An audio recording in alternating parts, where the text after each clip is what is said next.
Thank you. Good morning. Well, in January, the governor rolled out his budget that had a $26.4 billion problem to solve. And in solving that, he did what he called equal cuts, equal revenues. It never was that, but we'll go with that for the moment. The problem was he wanted the people to have an opportunity to vote on extending taxes that they had just said 2 years ago no to. So the Republicans, some of our group, went and talked to the governor, established a dialogue and said, we believe that the people want to decide on some more things. They want to get to the issues that are fundamentally driving this chronic deficit.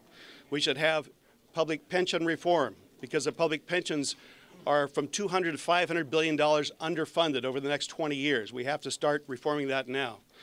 We also said we want to have a cap in spending. It's clear that the government can't live within its means, and that without a cap in spending, we would continue to grow the government. In fact, the governor's January budget had a 31% growth over the time frame with no way to backfill the revenues at the end of the taxes. His May revision is 27% growth. The state needs a cap in spending. They were willing to let the people decide on what they really wanted to vote on, not just a tax extension, but that's where we were.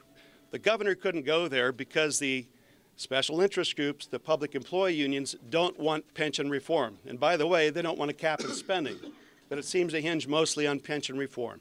So there is a clear pathway. It's been consistent. Republicans have been working hard to find a way to bridge this difficult situation, but it's the public unions and the governor have become the problem in this, not the Republicans.